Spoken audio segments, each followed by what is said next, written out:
ਗੁਰੂ ਨਾਨਕ ਪਾਦ ਪੰਕਜ ਬੰਦਨ ਪਾਦ ਪੰਕਜ ਬੰਦਨ ਸਿਮਰੋ ਦੁਖ ਗੁਰ ਅਮਰਦਾਸ ਹਿਰਦੈ ਨਿਤ ਧਿਆਵੋ। ਸ਼੍ਰੀ ਗੁਰੂ ਰਾਮਦਾਸ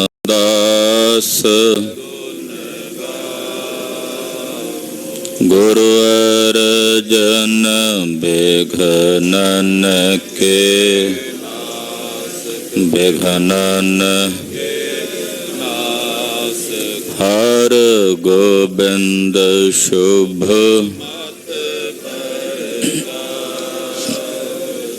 ਸ਼੍ਰੀ ਹਰਿ ਰਾਏ ਨਮੋ ਕਰ ਨਮੋ ਕਰ। ਸ੍ਰੀ ਹਰਿ ਕ੍ਰਿਸ਼ਨ ਮਨਾਉ ਤੇਗ ਬਹਾਦਰ ਪਰਮ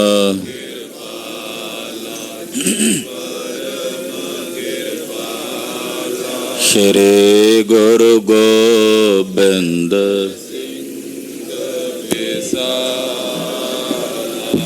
ਤਰੋ ਤਰਾ ਪਰ ਪੁੰਨ ਪੁੰਨ ਸੀਸਾ ਜੀ ਪੁੰਨ ਪੁੰਨ ਸੀਸਾ ਬੰਦਾ ਬਾਰ ਬਾਰ ਜਗਦੀਸਾ। ਏਕੰਕਾਰ ਸਤਿਗੁਰੂ ਤੇ ਪ੍ਰਸਾਦ ਸਚ ਹੋਏ। ਵਾਹਿਗੁਰੂ ਜੀ ਕੀ ਫਤਿਹ ਹੈ। ਬਿਘਨ ਬਿਨਾਸਨ ਸੋਏ। ਜਿਸ ਮਹਿ ਅੰਮ੍ਰਿਤ ਗਿਆਨ ਹੈ ਮਾਨਕ ਭਗਤ ਵੈਰਾਗ।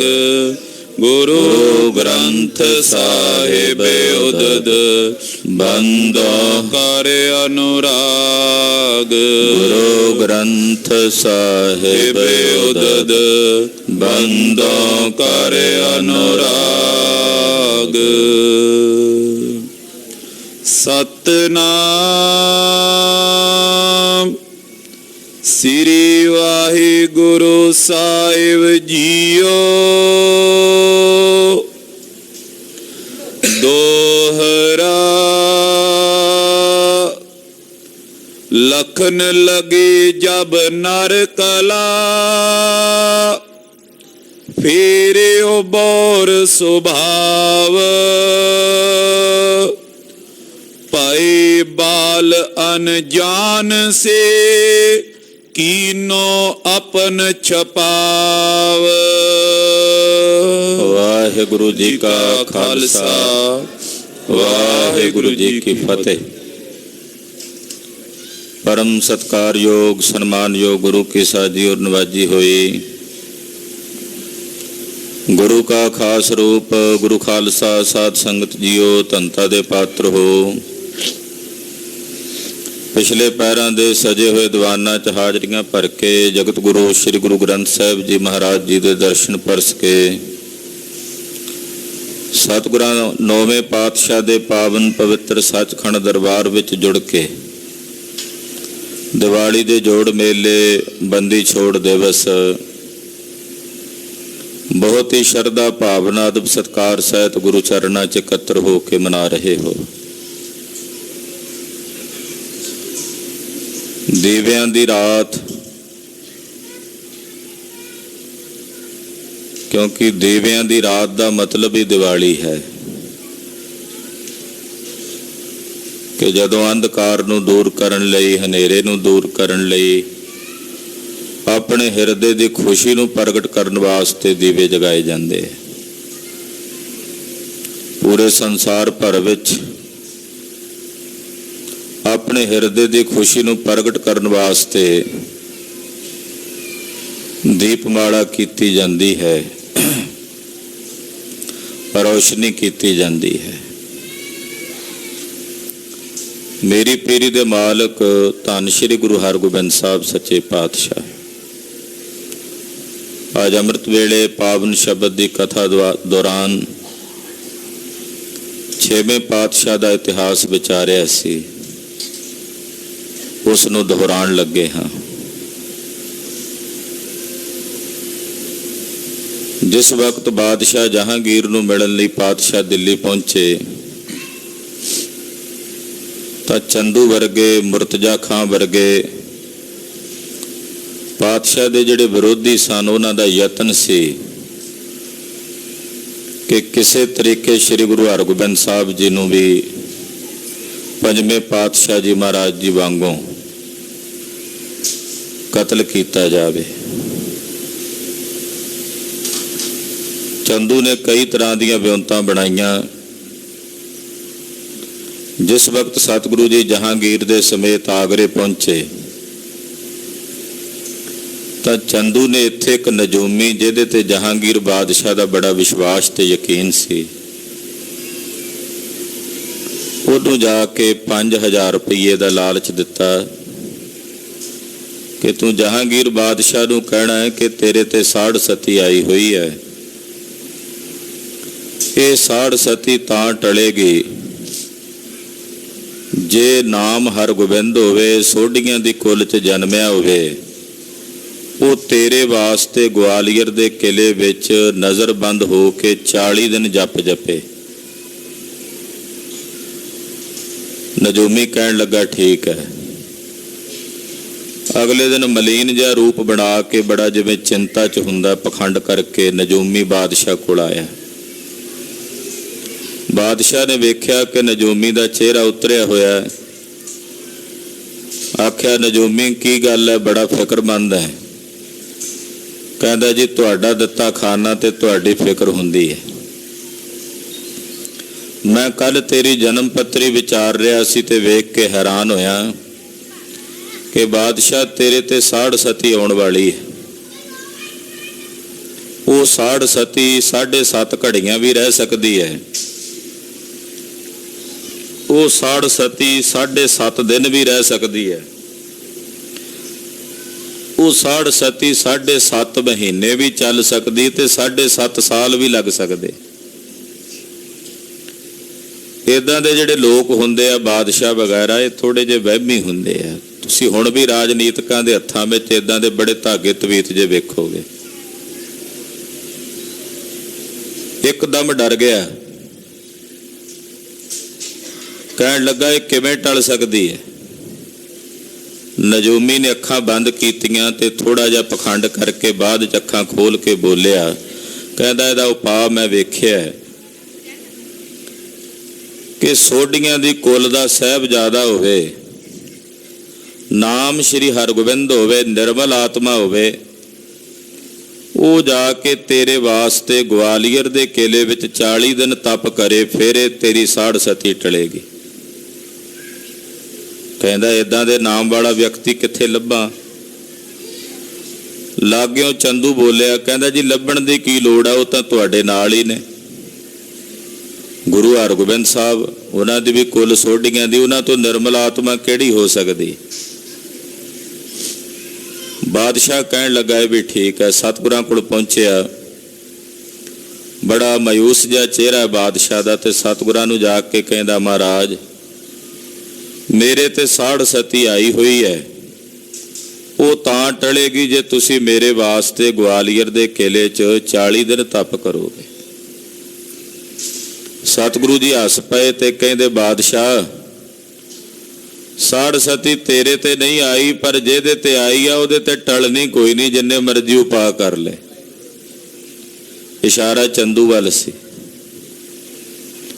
ਗੁਰਦੇਵ ਨੇ ਫੌਜ ਵਾਪਸ ਦਿੱਲੀ ਭੇਜ ਦਿੱਤੀ। 5 ਸਿੱਖ ਨਾਲ ਲਏ, ਭਾਈ ਬਿਧੀ ਚੰਦ ਜੀ, ਭਾਈ ਜੇਠਾ ਜੀ, ਭਾਈ ਪੈੜਾ ਜੀ, ਭਾਈ ਲੰਗਾ ਤੇ ਭਾਈ ਪੁਰਾਣਾ। ਇਹਨਾਂ 5 ਸਿੱਖਾਂ ਨੂੰ ਨਾਲ ਲੈ ਕੇ ਸਤਿਗੁਰੂ ਜੀ ਗਵਾਲੀਅਰ ਦੇ ਕਿਲੇ 'ਚ ਪਹੁੰਚੇ। ਉੱਥੋਂ ਗਵਾਲੀਅਰ ਦੇ ਕਿਲੇ ਦਾ ਦਰੋਗਾ ਸੀ ਹਰੀਦਾਸ। ਉਹ ਰਜੋਈਆਂ ਕਰਦਾ ਸੀ ਪਿਛਲੇ ਕਈ ਮਹੀਨਿਆਂ ਤੋਂ, ਗੁਰੂ ਹਰਗੋਬਿੰਦ ਸਾਹਿਬ ਮੈਨੂੰ ਦਰਸ਼ਨ ਦਿਓ, ਮੇਰੀ ਇੱਥੇ ਕਿਲੇ 'ਚ ਡਿਊਟੀ ਆ, ਮੈਂ ਛੱਡ ਕੇ ਤੁਹਾਡੇ ਕੋਲ ਆ ਨਹੀਂ ਸਕਦਾ, ਤੁਸੀਂ ਕਿਰਪਾ ਕਰਕੇ ਆ ਕੇ ਦਰਸ਼ਨ ਦੇ ਦਿਓ। ਮਾਨੋ ਜਿਵੇਂ ਉਹਦੇ ਪੁਕਾਰ ਸੁਣ ਕੇ ਸਤਿਗੁਰੂ ਜੀ ਕਿਲੇ 'ਚ ਪਹੁੰਚੇ ਨੇ। ਦਰਸ਼ਨ ਕਰਦਿਆਂ ਹੀ ਦਰੋਗੇ ਨੇ ਗੁਰੂ ਚਰਨਾਂ 'ਚ ਨਮਸਕਾਰ ਕੀਤੀ, ਪ੍ਰਣਾਮ ਕੀਤੀ ਤੇ ਗਵਾਲੀਅਰ ਦੇ ਕਿਲੇ 'ਚ ਵਧੀਆ ਆਸਣ ਲਵਾਇਆ। 101 ਰੁਪਈਆ ਰੋਜ਼ ਬਾਦਸ਼ਾਹ ਵੱਲੋਂ ਲਾਇਆ ਗਿਆ ਗੁਰੂ ਸਾਹਿਬ ਦੇ ਲੰਗਰ ਪ੍ਰਸ਼ਾਦੇ ਲਈ। ਉਹ ਲੈ ਕੇ ਹਾਜ਼ਰ ਕੀਤਾ ਤੇ ਸਤਿਗੁਰਾਂ ਨੇ ਉਹਦੀ ਕੜਾਹ ਪ੍ਰਸ਼ਾਦ ਦੀ ਦੇਗ ਬਣਵਾਈ ਤੇ ਵੰਡ ਦਿੱਤੀ। ਆਪ ਨਹੀਂ ਛਕਿਆ। ਅਗਲੇ ਦਿਨ ਮਾਇਆ ਆਈ, ਫਿਰ ਮਹਾਰਾਜ ਜੀ ਨੇ ਨਹੀਂ ਛਕਿਆ ਉਹਦਾ ਪ੍ਰਸ਼ਾਦਾ। ਭਾਈ ਬਿਧੀ ਚੰਦ ਹੋਣਾ ਨੇ ਬੇਨਤੀ ਕੀਤੀ, ਮਹਾਰਾਜ ਆਪ ਜੀ ਨੇ ਕੱਲ ਵੀ ਭੋਜਨ ਨਹੀਂ ਛਕਿਆ, ਅੱਜ ਵੀ ਨਹੀਂ ਛਕਿਆ। ਪਾਤਸ਼ਾਹ ਕਹਿੰਦੇ ਜਿੰਨਾ ਚਿਰ ਇੱਥੇ ਰਹਾਂਗੇ ਸਰਕਾਰ ਦੇ ਪੈਸਿਆਂ ਦਾ ਨਹੀਂ ਅਸੀਂ ਕੁਝ ਖਾਣਾ, ਤੇ ਅਸੀਂ ਭੁੱਖੇ ਹੀ ਰਹਾਂਗੇ। ਅਸੀਂ ਤਾਂ ਆਪਣੇ ਸਿੱਖਾਂ ਦੀ ਜਿਹੜੀ ਧਰਮ ਦੀ ਕਿਰਤ ਦੀ ਕਮਾਈ ਹੈ ਉਹਦਾ ਪ੍ਰਸ਼ਾਦਾ ਛਕਦੇ ਹਾਂ। ਭਾਈ ਬਿਧੀ ਚੰਦ ਜੀ ਕਹਿਣ ਲੱਗੇ ਮਹਾਰਾਜ ਇਹ ਤਾਂ ਫਿਰ ਸਾਡੇ ਕੋਲੋਂ ਗਲਤੀ ਹੋਈ, ਅਸੀਂ ਕੱਲ ਛਕ ਲਿਆ ਸੀ ਭੋਜਨ। ਰਾਤ ਨੂੰ ਦਰੋਗੇ ਗੱਲ ਕਰਕੇ ਕਿਲੇ ਚੋਂ ਬਾਹਰ ਆ ਕੇ ਇੱਕ ਲੋਹਾਰ ਦੀ ਭੱਠੀ ਤੇ ਸਾਰੀ ਰਾਤ ਲੋਹਾ ਕੁੱਟਿਆ ਭਾਈ ਬਿਧੀ ਚੰਦ ਤੇ ਭਾਈ ਜੇਠਾ ਜੀ ਹੋਣਾ ਨੇ। ਸਵੇਰੇ ਜਿਹੜੀ ਮਜ਼ਦੂਰੀ ਮਿਲੀ ਉਹਦੀ ਰਸਤ ਖਰੀਦੀ ਤੇ ਭੋਜਨ ਤਿਆਰ ਕਰਕੇ ਸਤਿਗੁਰਾਂ ਨੂੰ ਛਕਾਇਆ। ਰੋਜ਼ਾਨਾ ਭਾਈ ਬਿਧੀ ਚੰਦ ਹੋਣੀ ਜਾ ਕੇ ਬਾਹਰ ਮਜ਼ਦੂਰੀ ਕਰਦੇ ਨੇ, ਉਹਦਾ ਜਿਹੜੇ ਪੈਸੇ ਮਿਲਦੇ ਉਹਦੀ ਰਸਤ ਲਿਆ ਕੇ ਸਤਿਗੁਰਾਂ ਨੂੰ ਭੋਜਨ ਛਕਾਉਂਦੇ, ਨਾਲੇ ਆਪ ਛਕਦੇ। ਜਿਹੜੇ ਸਰਕਾਰੀ 101 ਰੁਪਈਆ ਰੋਜ਼ ਮਿਲਦਾ ਸੀ ਉਹਦੀ ਕੜਾਹ ਪ੍ਰਸ਼ਾਦ ਦੀ ਦੇਗ ਤਿਆਰ ਕਰਨੀ ਤੇ ਜਿਹੜੇ ਰਾਜੇ ਕੈਦ ਸੀ ਉਹਨਾਂ ਨੂੰ ਛਕਾ ਦੇਣੀ। ਉਹ ਰਾਜੇ ਜਿਨ੍ਹਾਂ ਨੂੰ ਸੁੱਕੀਆਂ ਰੋਟੀਆਂ ਵੀ ਖਾਣੀਆਂ ਨਸੀਬ ਨਹੀਂ ਸੀ ਹੁੰਦੀਆਂ, ਦੇਸੀ ਘਿਓ ਦੀ ਕੜਾਹ ਪ੍ਰਸ਼ਾਦ ਦੀ ਦੇਗ ਛਕਣ ਨੂੰ ਮਿਲ ਗਈ, ਉਹਨਾਂ ਦੇ ਬਾਰੇ ਨਿਆਰੇ ਹੋ ਗਏ। ਆ ਕੇ ਸਤਿਗੁਰਾਂ ਦੇ ਦਰਸ਼ਨ ਦਿਦਾਰੇ ਕਰਨ ਲੱਗੇ। ਪਾਤਸ਼ਾਹ ਦੀ ਸੰਗਤ ਕਰਦਿਆਂ ਮਹਾਰਾਜ ਜੀ ਦੇ ਚਰਨਾਂ ਦੇ ਸੇਵਕ ਹੋ ਗਏ। ਸਮਾਂ ਬੀਤਦਾ ਚਲਾ ਗਿਆ। 40 ਦਿਨਾਂ ਦੀ ਬਜਾਏ ਕਈ ਮਹੀਨੇ ਉੱਤੇ ਬੀਤ ਗਏ। ਸਿੱਖ ਵਿਚਾਰ ਕਰਦੇ ਨੇ ਕਿ ਸਤਿਗੁਰੂ ਜੀ ਨੇ ਤਾਂ ਅਡੋਲ ਬੈਠੇ ਨੇ, ਪਰ ਬਾਦਸ਼ਾਹ ਇਹ ਵਧੀਕੀ ਕਰ ਰਿਹਾ। ਇੱਧਰ ਸਤਿਕਾਰਯੋਗ ਮਾਤਾ ਗੰਗਾ ਜੀ ਨੇ ਬ੍ਰਹਮ ਗਿਆਨੀ ਬਾਬਾ ਬੁੱਢਾ ਸਾਹਿਬ ਜੀ ਨੂੰ 30,000 ਸਿੱਖ ਇਕੱਠੇ ਕਰਕੇ ਨਾਲ ਭੇਜਿਆ ਕਿ ਗੁਰੂ ਹਰਗੋਬਿੰਦ ਸਾਹਿਬ ਨੂੰ ਛੁਡਾ ਕੇ ਲਿਆਓ, ਜੇ ਜੰਗ ਕਰਨਾ ਪਵੇ ਤੇ ਜੰਗ ਵੀ ਲੜਿਓ। ਬਾਬਾ ਬੁੱਢਾ ਸਾਹਿਬ ਜੀ ਤਕਰੀਬਨ 30,000 ਸਿੱਖਾਂ ਦੀ ਸੰਗਤ ਨਾਲ ਲੈ ਕੇ ਅੰਮ੍ਰਿਤਸਰ ਸਾਹਿਬ ਤੋਂ ਗਵਾਲੀਅਰ ਪਹੁੰਚੇ। 6ਵੇਂ ਪਾਤਸ਼ਾਹ ਦੇ ਜਾ ਕੇ ਦਰਸ਼ਨ ਦਿਦਾਰੇ ਕੀਤੇ। ਦੱਸਿਆ ਮਹਾਰਾਜ ਹੁਕਮ ਕਰੋ, ਫੌਜਾਂ ਤਿਆਰ ਨੇ ਲੜਨ ਵਾਸਤੇ ਵੀ। ਪਾਤਸ਼ਾਹ ਕਹਿੰਦੇ ਲੜਾਂਗੇ, ਪਰ ਹਾਲੇ ਸਮਾਂ ਨਹੀਂ ਬਾਬਾ ਬੁੱਢਾ ਸਾਹਿਬ ਜੀ, ਪਰ ਤੁਸੀਂ ਫੌਜ ਇਕੱਠੀ ਕਰਕੇ ਲਿਆਏ ਹੋ। ਆਉਣ ਵਾਲੇ ਸਮੇਂ ਵਿੱਚ ਤੁਹਾਡੇ ਨਾਂ ਤੇ ਪੰਥ ਚੱਲੇਗਾ। ਬਾਬਾ ਜੀ ਦੇ ਨਾਂ ਦੇ ਉੱਤੇ ਪੰਥ ਚੱਲਿਆ ਗੁਰੂ ਹਰਗੋਬਿੰਦ ਸਾਹਿਬ ਦੇ ਵਰ ਨਾਲ। ਸ਼੍ਰੋਮਣੀ ਪੰਥ ਅਕਾਲੀ ਬੁੱਢਾ ਦਲ ਨਿਹੰਗ ਸਿੰਘਾਂ ਦਾ। ਬਾਬਾ ਬੁੱਢਾ ਸਾਹਿਬ ਜੀ ਰਾਤ ਦਾ ਸਮਾਂ 5 ਸਿੱਖਾਂ ਦੇ ਕੋਲ ਬੈਠੇ ਨੇ। ਸਤਿਗੁਰੂ ਜੀ ਬਿਰਾਜੇ ਹੋਏ ਨੇ। ਭਾਈ ਜੇਠਾ ਜੀ ਨੇ ਬੇਨਤੀ ਕੀਤੀ, ਬਾਬਾ ਜੀ ਬਾਦਸ਼ਾਹ ਨੂੰ ਜਦੋਂ ਤੱਕ ਰੰਗ ਨਹੀਂ ਵਿਖਾਉਂਦੇ ਉਦੋਂ ਤੱਕ ਉਹਨੇ ਸਤਿਗੁਰਾਂ ਨੂੰ ਨਹੀਂ ਸੱਦਣਾ। ਉਹ ਤਾਂ ਬੇਫਿਕਰ ਹੋ ਕੇ ਮਹਿਲਾਂ 'ਚ ਸੌਂਦਾ, ਉਹਨੂੰ ਕਿੱਥੇ ਸਤਿਗੁਰਾਂ ਨੂੰ ਯਾਦ ਕਰਨਾ। ਉਹਨੂੰ ਕੁਝ ਵਿਖਾਣਾ ਪਵੇਗਾ। ਬਾਬਾ ਜੀ ਜੇ ਸਤਿਗੁਰਾਂ ਨੂੰ ਬੇਨਤੀ ਕੀਤੀ ਤੇ ਉਹਨਾਂ ਨੇ ਆਗਿਆ ਨਹੀਂ ਦੇਣੀ, ਤੁਸੀਂ ਆਗਿਆ ਦੇ ਦਿਓ। ਬਾਬਾ ਜੀ ਕਹਿਣ ਲੱਗੇ ਠੀਕ ਹੈ, ਜੇ ਸਤਿਗੁਰੂ ਜੀ ਮੈਨੂੰ ਪੁੱਛਣਗੇ ਤੇ ਮੈਂ ਕਹਾਂਗਾ ਮਾਤਾ ਜੀ ਦਾ ਹੁਕਮ ਸੀ। ਮਾਤਾ ਜੀ ਨੇ ਮੈਨੂੰ ਕਿਹਾ ਜਿਵੇਂ ਕਿਵੇਂ ਕਰਕੇ ਗੁਰੂ ਜੀ ਨੂੰ ਉੱਥੋਂ ਲੈ ਕੇ ਆਓ, ਤੇ ਜਿਵੇਂ ਕਿਵੇਂ ਵਿੱਚ ਤਾਂ ਇਹ ਵੀ ਚੱਲ ਜਾਂਦਾ ਵੀ ਜੇ ਸਤਿਗੁਰੂ ਜੀ ਮੈਨੂੰ ਕਹਿਣਗੇ ਬਾਬਾ ਬੁੱਢਾ ਜੀ ਤੁਸੀਂ ਕਿਹਦੇ ਕੋਲ ਹੁਕਮ ਲਿਆ, ਤੇ ਮੈਂ ਕਹਾਂਗਾ ਮਾਤਾ ਗੰਗਾ ਜੀ ਦਾ ਹੁਕਮ ਸੀ। ਤੇ ਮਾਤਾ ਜੀ ਦਾ ਸਤਿਕਾਰ ਕਰਦੇ ਆ 6ਵੇਂ ਪਾਤਸ਼ਾਹ।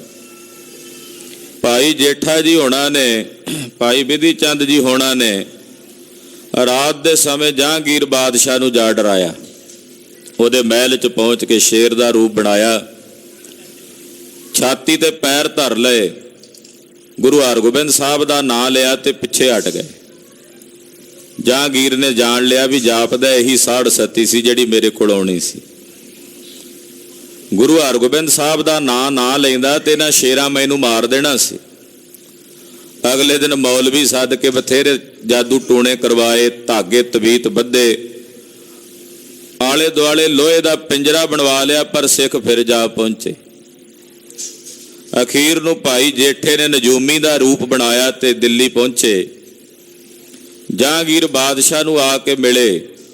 ਬਾਦਸ਼ਾਹ ਕਹਿੰਦਾ ਮੈਂ ਆਪਣਾ ਦੁੱਖ ਦੱਸਦਾ, ਦੂਰ ਕਰਦੇ ਨਜੂਮੀਆਂ। ਭਾਈ ਜੇਠਾ ਜੀ ਕਹਿੰਦੇ ਬਾਦਸ਼ਾਹ ਜੇ ਤੂੰ ਦੱਸਿਆ ਹੀ ਦੁੱਖ ਮੈਨੂੰ ਤੇ ਫਿਰ ਮੈਂ ਕਾਹਦਾ ਨਜੂਮੀ? ਨਜੂਮੀ ਤਾਂ ਉਹ ਆ ਜਿਹੜਾ ਬਿਨਾਂ ਪੁੱਛਿਆ ਰੋਗ ਦੱਸਦਾ। ਮੈਂ ਦੱਸਾਂ ਕੀ ਹੁੰਦਾ ਤੇਰੇ ਨਾਲ? ਰਾਤ ਨੂੰ 2 ਸ਼ੇਰ ਆਉਂਦੇ ਆ ਕੇ ਛਾਤੀ ਤੇ ਪੈਰ ਧਰ ਲੈਂਦੇ ਆ, ਗੁਰੂ ਹਰਗੋਬਿੰਦ ਸਾਹਿਬ ਦਾ ਨਾਂ ਲੈਣਾ ਤੇ ਪਿੱਛੇ ਹਟ ਜਾਂਦੇ। ਕਹਿੰਦਾ ਹਾਂ ਇਦਾਂ ਹੀ ਹੁੰਦਾ। ਉਹ ਹਾਲੇ ਆਉਂਦੇ ਹੀ ਨੇ ਬਾਦਸ਼ਾਹ। ਜੇ ਤੂੰ 6ਵੇਂ ਪਾਤਸ਼ਾਹ ਨੂੰ ਕਿਲੇ ਵਿੱਚੋਂ ਨਾ ਸੱਦਿਆ ਤੇ ਉਹਨਾਂ ਨੇ ਤੈਨੂੰ ਚੀਰ ਕੇ ਫਾੜ ਕੇ ਰੱਖ ਦੇਣਾ।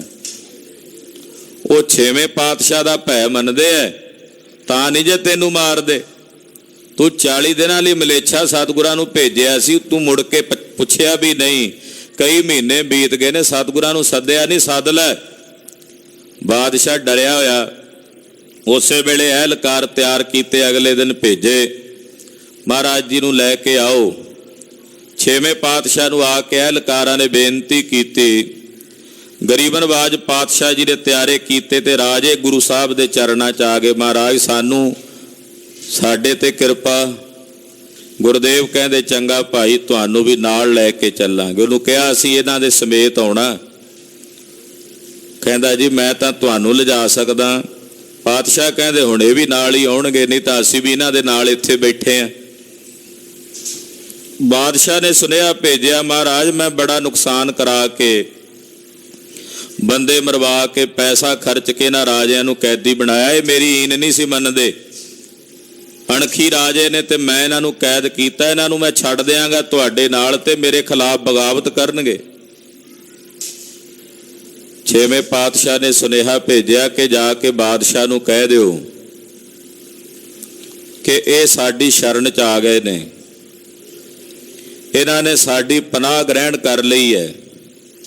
ਮਹਾਂਕਵੀ ਭਾਈ ਸੰਤੋਖ ਸਿੰਘ ਜੀ ਲਿਖਦੇ ਨੇ ਕਿ ਗੁਰੂ ਹਰਗੋਬਿੰਦ ਸਾਹਿਬ ਜੀ ਨੇ ਸੁਨੇਹਾ ਭੇਜਿਆ ਬਾਦਸ਼ਾਹ ਨੂੰ ਕਿ ਜਾ ਕੇ ਉਹਨੂੰ ਕਹੋ ਕਿ ਜੋ ਨਰ ਆਤੁਰ ਹਵੈ ਇੱਕ ਬੇਰਾ, ਕਹੈ ਗੁਰੂ ਹਰਗੋਬਿੰਦ ਮੈਂ ਅਬ ਤੇਰਾ।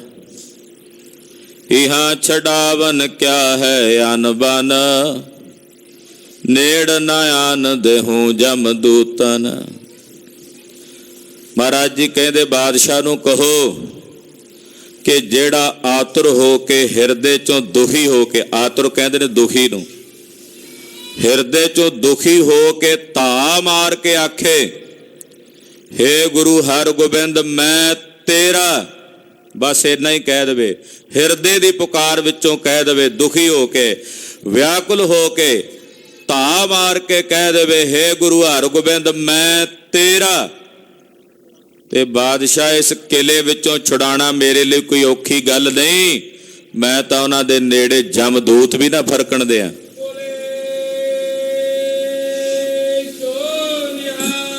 ਸਤਿ ਸ੍ਰੀ ਅਕਾਲ। ਹੁਣ ਤਾਂ ਇਹ ਰਾਜੇ ਵੀ ਨਾਲ ਆਉਣਗੇ। ਬਾਦਸ਼ਾਹ ਨੇ ਵੇਖਿਆ ਵੀ ਇਹ ਤਾਂ ਸਤਿਗੁਰਾਂ ਦਾ ਹੱਥ ਹੈ। ਵਜ਼ੀਰ ਖਾਨ ਨੂੰ ਤਿਆਰ ਕੀਤਾ ਤੇ ਆਖਿਆ ਜਾ ਕੇ ਕਹੋ ਜਿੰਨੇ ਰਾਜੇ ਉਹਨਾਂ ਦੇ ਪੱਲੇ ਨੂੰ ਪਕੜ ਕੇ ਬਾਹਰ ਆ ਜਾਣ, ਲੈ ਆਵਣ।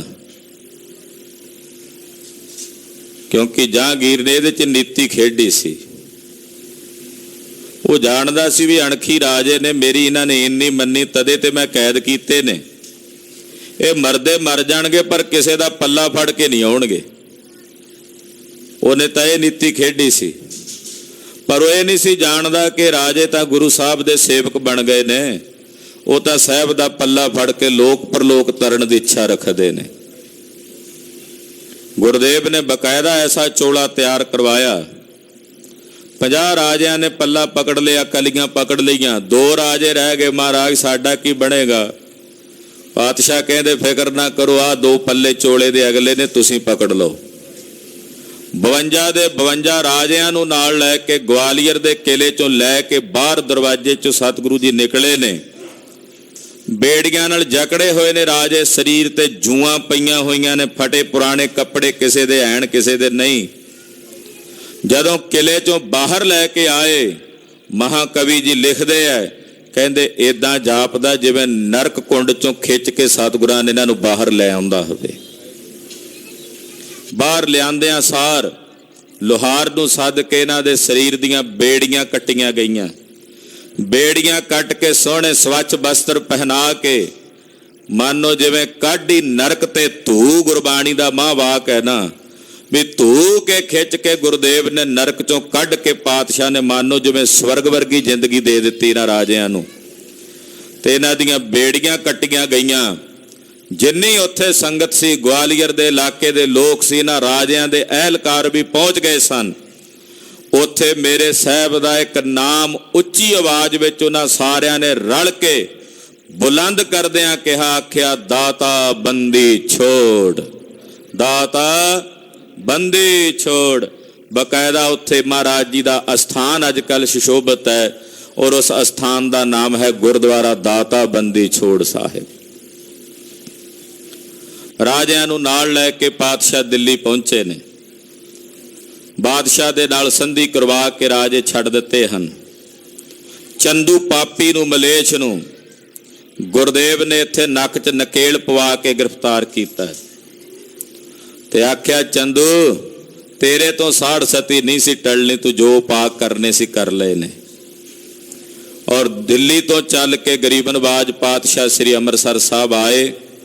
ਜਦੋਂ ਅੱਜ ਦੇ ਦਿਨ ਪਹੁੰਚੇ, ਬ੍ਰਹਮ ਗਿਆਨੀ ਬਾਬਾ ਬੁੱਢਾ ਸਾਹਿਬ ਜੀ ਨੇ ਸਮੁੱਚੀ ਸੰਗਤ ਸਮੇਤ ਸ੍ਰੀ ਅੰਮ੍ਰਿਤਸਰ ਸਾਹਿਬ ਦੀ ਕੱਲੀ ਕੱਲੀ ਗਲੀ ਵਿੱਚ, ਕੱਲੇ ਕੱਲੇ ਟਿਕਾਣੇ ਤੇ ਦੇਸੀ ਘਿਓ ਦੇ ਦੀਵੇ ਬਾਲ ਕੇ ਪਾਤਸ਼ਾਹ ਜੀ ਦੀ ਆਮਦ ਦੀ ਖੁਸ਼ੀ ਮਨਾਈ।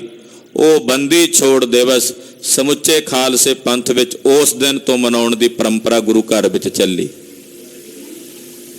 ਸ਼ਹੀਦ ਭਾਈ ਮਨੀ ਸਿੰਘ ਜੀ ਨੇ ਇਸੇ ਬੰਦੀ ਛੋੜ ਦਿਵਸ ਨੂੰ, ਦੀਵਾਲੀ ਦੇ ਮੇਲੇ ਨੂੰ ਮਨਾਉਣ ਵਾਸਤੇ ਬਕਾਇਦਾ ਆਪਣੀ ਸ਼ਹਾਦਤ ਤੱਕ ਵੀ ਦਿੱਤੀ ਹੈ। ਭਾਈ ਮਨੀ ਸਿੰਘ ਦੀ ਸ਼ਹੀਦੀ ਇਸੇ ਕਰਕੇ ਹੋਈ ਸੀ। ਉਹਨਾਂ ਆਗਿਆ ਲਈ ਸੀ ਕਿ ਅਸੀਂ ਮੇਲਾ ਲਾਉਣਾ ਹੈ। ਪੈਸੇ ਮੰਗੇ ਸਨ ਖਾਨ ਬਹਾਦਰ ਨੇ, ਪਰ ਮੁੜ ਕੇ ਨੀਅਤ ਖੋਟੀ ਸੀ ਖਾਨ ਬਹਾਦਰ ਦੀ। ਸਿਪਾਹੀ ਭੇਜ ਦਿੱਤੇ ਕਿ ਆਏ ਸਿੰਘਾਂ ਨੂੰ ਮਾਰ ਦੇ, ਪਰ ਭਾਈ ਮਨੀ ਸਿੰਘ ਨੇ ਸਿੰਘਾਂ ਨੂੰ ਰੋਕ ਦਿੱਤਾ। ਮੇਲਾ ਭਰਿਆ ਨਹੀਂ। ਪੈਸੇ ਮੰਗਦੇ ਸੀ ਤੇ ਭਾਈ ਸਾਹਿਬ ਨੇ ਆਖਿਆ, ਹੁਣ ਕਾਹਦੇ ਪੈਸੇ? ਗ੍ਰਿਫਤਾਰ ਕਰਕੇ ਭਾਈ ਮਨੀ ਸਿੰਘ ਜੀ ਨੂੰ ਬੰਦ ਕੱਟ ਕਰਕੇ ਸ਼ਹੀਦ ਕੀਤਾ। ਦੀਵਾਲੀ ਦਾ ਜੋੜ ਮੇਲਾ ਮਨਾਉਣ ਵਾਸਤੇ ਭਾਈ ਸਾਹਿਬ ਨੇ ਸ਼ਹਾਦਤ ਦਾ ਜਾਮ ਪ੍ਰਾਪਤ ਕੀਤਾ। ਇਹੋ ਜਿਹੇ ਮਹਾਨ ਸ਼ਹੀਦਾਂ ਨੇ ਇਹਨਾਂ ਜੋੜ ਮੇਲਿਆਂ ਨੂੰ ਬਹਾਲ ਕਰਨ ਵਾਸਤੇ ਆਪਣੀਆਂ ਸ਼ਹਾਦਤਾਂ ਦਿੱਤੀਆਂ ਹਨ। 6ਵੇਂ ਪਾਤਸ਼ਾਹ ਗੁਰੂ ਹਰਗੋਬਿੰਦ ਸਾਹਿਬ ਜੀ ਮਹਾਰਾਜ ਜੀ ਦੇ ਚਰਨਾਂ ਵਿੱਚ ਬੇਨਤੀ ਕੀਤੀ। ਮਹਾਂਕਵੀ ਭਾਈ ਸੰਤੋਖ ਸਿੰਘ ਜੀ ਨੇ ਸਾਨੂੰ ਸਾਰਿਆਂ ਨੂੰ ਬੇਨਤੀ ਕਰਨ ਦਾ ਪ੍ਰਕਾਰ ਦੱਸਿਆ। ਸਤਿਗੁਰ ਮਮ ਬੇਰੀ ਕਟੋ, ਨਿਜ ਬੇਰੀ ਪਰ ਚਾੜ, ਇਸ ਬੇਰੀ ਹੋਏ ਭਾਵ ਸਫਲ, ਬਿਨ ਬੇਰੀ ਕਰ ਪਾਰ। ਹੈ ਬੰਦੀ ਛੋੜ ਸਤਿਗੁਰੂ ਸਾਡੀਆਂ ਬੇੜੀਆਂ ਕੱਟ ਦਿਓ। ਮੈਨੂੰ ਬੇੜੀਆਂ ਪਈਆਂ ਹੋਈਆਂ ਕਰਮਾਂ ਦੀਆਂ, ਮੈਂ ਕਰਮਾਂ ਦੀਆਂ ਬੇੜੀਆਂ 'ਚ ਜਕੜਿਆ ਹੋਇਆ। ਇਹ ਸਤਿਗੁਰੂ ਮੇਰੀਆਂ ਬੇੜੀਆਂ ਕੱਟ ਦਿਓ। ਸਤਿਗੁਰ ਮਮ ਬੇਰੀ ਕਟੋ। ਅੱਜ ਇੱਥੇ ਆਪਾਂ ਬੈਠੇ ਹਾਂ 9ਵੇਂ ਪਾਤਸ਼ਾਹ ਦੇ ਦਰਬਾਰ ਵਿੱਚ। ਅੱਜ ਤੋਂ ਕੁਝ ਦਹਾਕੇ ਪਹਿਲਾਂ ਬੇੜੀਆਂ 'ਚ ਜਕੜਿਆ ਹੋਇਆ ਇੱਕ ਵਿਅਕਤੀ ਪਹੁੰਚਿਆ ਸੀ। ਫਾਂਸੀ ਦੀ ਸਜ਼ਾ ਜਾਫਤਾ ਸੀ। ਗੁਰੂ ਚਰਨਾਂ ਵਿੱਚ ਆ ਕੇ ਜਿਸ ਵੇਲੇ ਬੇੜੀਆਂ 'ਚ ਜਕੜੇ ਹੋਏ ਨੇ ਮੱਥਾ ਟੇਕਿਆ ਤੇ 9ਵੇਂ ਪਾਤਸ਼ਾਹ ਨੇ ਉਹਦੀਆਂ ਬੇੜੀਆਂ ਖੋਲ ਦਿੱਤੀਆਂ ਸਨ। ਸਤਿ ਸ੍ਰੀ ਅਕਾਲ। ਜੇਲਰ ਬੇੜੀਆਂ ਬੰਨਦਾ ਸੀ ਦੁਬਾਰਾ, ਪਰ ਮੁੜ ਕੇ ਬੇੜੀਆਂ ਬੰਨੀਆਂ ਨਹੀਂ ਸਨ ਜਾਂਦੀਆਂ। ਕਹਿੰਦਾ ਫਿਰ ਜਿਹਦੀਆਂ ਬੇੜੀਆਂ ਸਾਹਿਬ 9ਵੇਂ ਪਾਤਸ਼ਾਹ ਨੇ ਖੋਲ ਦਿੱਤੀਆਂ ਨੇ, ਹੁਣ ਹੋਰ ਕੌਣ ਬੰਨ ਸਕਦਾ ਹੈ? ਸਜ਼ਾ ਮਾਫ ਹੋ ਗਈ ਔਰ ਮਹਾਰਾਜ ਜੀ ਦੇ ਘਰ ਵਿੱਚ ਆ ਕੇ ਤਾ ਜ਼ਿੰਦਗੀ ਸੇਵਾ ਕਰਦਾ ਰਿਹਾ। ਮਹਾਰਾਜ ਕਿਰਪਾ ਕਰੋ, ਮੇਰੀਆਂ ਬੇੜੀਆਂ ਜਨਮ ਜਨਮਾਂਤਰਾਂ ਦੇ ਕਰਮਾਂ ਦੀਆਂ ਮੈਨੂੰ ਪਈਆਂ ਹੋਈਆਂ। ਹੇ ਗੁਰੂ ਹਰਗੋਬਿੰਦ ਸਾਹਿਬ, ਮੇਰੀਆਂ ਬੇੜੀਆਂ ਕੱਟ ਦਿਓ। ਸਤਿਗੁਰ ਮਮ ਬੇਰੀ ਕਟੋ ਨਿਜ ਬੇਰੀ ਪਰ ਚਾੜ, ਮੈਨੂੰ ਆਪਣੀ ਬੇੜੀ ਤੇ ਕਿਸ਼ਤੀ ਤੇ ਸਵਾਰ ਕਰ ਲਓ। ਇਸ ਬੇਰੀ ਹੋਏ ਭਾਵ ਸਫਲ, ਇਸ ਵਾਰੀ ਮੇਰੀ ਇਹ ਜ਼ਿੰਦਗੀ ਸਫਲ ਕਰ ਦਿਓ। ਬੜੇ ਜਨਮ ਬੀਤ ਗਏ ਨੇ ਭਟਕਦਿਆਂ ਭਟਕਦਿਆਂ, ਇਸ ਵਾਰੀ ਮੇਰੇ ਤੇ ਤਰਸ ਕਰ ਦਿਓ ਮਹਾਰਾਜ। ਇਸ ਵਾਰੀ ਮੇਰੀ ਇਹ ਜ਼ਿੰਦਗੀ ਸਫਲ ਕਰ ਦਿਓ। ਬਿਨ ਬੇਰੀ ਕਰ ਪਾਰ, ਬਿਨਾਂ ਦੇਰੀ ਤੋਂ ਮੈਨੂੰ ਇਹ ਸੰਸਾਰ ਤੋਂ ਪਾਰ ਉਤਾਰੋ। ਦੇਰੀ ਨਾ ਲਾਓ, ਛੇਤੀ ਕਰੋ ਮਹਾਰਾਜ, ਇਸ ਭਵ ਸਾਗਰ ਵਿੱਚੋਂ ਮੈਨੂੰ ਪਾਰ ਉਤਾਰ ਲਵੋ। ਛੇਵੇਂ ਪਾਤਸ਼ਾਹ ਗੁਰੂ ਹਰਗੋਬਿੰਦ ਸਾਹਿਬ ਬੰਦੀ ਛੋੜ ਸਤਿਗੁਰੂ ਹਨ। ਦਇਆਨੰਦ ਸਵਾਮੀ ਜੀ ਦੇ ਚਰਨਾਂ 'ਚ ਬੇਨਤੀ ਹੈ, ਮਹਾਰਾਜ ਸਾਡੇ ਵੀ ਅਗਿਆਨਤਾ ਭਰੇ ਜੀਵਨ ਦੇ ਵਿੱਚ ਅੰਧਕਾਰ ਹੀ ਅੰਧਕਾਰ ਹੈ, ਕਿਰਪਾ ਕਰੋ ਤੁਹਾਡੇ ਨਾਮ ਦਾ ਦੀਵਾ ਜਗੇ, ਤੁਹਾਡੇ ਨਾਮ ਦਾ ਦੀਵਾ ਅੰਦਰ ਜਗ ਪਵੇ, ਔਰ ਉਸ ਜਗੇ ਹੋਏ ਦੀਵੇ ਦੀ ਲੋ ਵਿੱਚ ਅਸੀਂ ਆਪਣੇ ਨਿਜਾਪੇ ਨੂੰ, ਨਿਜ ਸਰੂਪ ਨੂੰ ਬੁੱਝ ਲਈਏ। ਦੀਵਾ ਤੇਰਾ ਏਕ ਨਾਮ, ਦੁੱਖ ਵਿੱਚ ਪਾਇਆ ਤੇਲ, ਮਹਾਰਾਜ ਤੇਰੇ ਅੰਮ੍ਰਿਤ ਨਾਮ ਦਾ ਦੀਵਾ ਮੇਰੇ ਅੰਦਰ ਜਗ ਪਵੇ। ਦੀਵਾ ਬਲਦਾ ਹੈ ਤੇ ਤੇਲ ਸੁੱਕਦਾ ਹੈ। ਜਿਵੇਂ ਜਿਵੇਂ ਤੇਰੇ ਨਾਮ ਦਾ ਦੀਵਾ ਬਲੇਗਾ, ਤਿਵੇਂ ਤਿਵੇਂ ਦੁੱਖਾਂ ਦਾ ਤੇਲ ਸੁੱਕਦਾ ਚਲਾ ਜਾਏਗਾ। ਦੁੱਖ ਜਿਹੜਾ ਤੇਲ ਹੈ ਨਾ, ਤੇ ਦੀਵਾ ਬਲੇਗਾ ਨਾਮ ਦਾ ਤੇ ਤੇਲ ਸੜੇਗਾ। ਇਹ ਦੁੱਖ ਰੂਪੀ ਤੇਲ ਸੁੱਕ ਜਾਏਗਾ, ਔਰ ਜਿਵੇਂ ਜਿਵੇਂ ਚਾਨਣਾ ਹੋਵੇਗਾ ਤੇ ਜੰਮਾਂ ਦੇ ਨਾਲੋਂ ਮੇਲ ਨਹੀਂ ਹੋਵੇਗਾ, ਬੰਦ ਖਲਾਸੀ ਹੋ ਜਾਵੇਗੀ। ਹੇ ਛੇਵੇਂ ਪਾਤਸ਼ਾਹ ਕਿਰਪਾ ਕਰੋ, ਮੇਰੀਆਂ ਪੀਰੀਆਂ ਦੇ ਮਾਲਕ, ਦਲ ਭੰਜਨ ਗੁਰ ਸੂਰਮਾ ਸਤਿਗੁਰੂ ਜੀ, ਸਾਡੇ ਹਿਰਦਿਆਂ 'ਚ ਆਪਣੇ ਅੰਮ੍ਰਿਤ ਨਾਮ ਦਾ ਦੀਵਾ ਜਗਾ ਦਿਓ। ਇਹ ਬੇਨਤੀਆਂ ਗੁਰਦੇਵ ਦੇ ਚਰਨਾਂ ਵਿੱਚ ਅੱਜ ਦੇ ਦਿਨ ਤੇ ਕਰੀਏ, ਔਰ ਨਾਲ ਆਪਣੇ ਐਸੇ ਗੁਰੂ ਤੋਂ ਬਲਿਹਾਰ ਜਾਈਏ।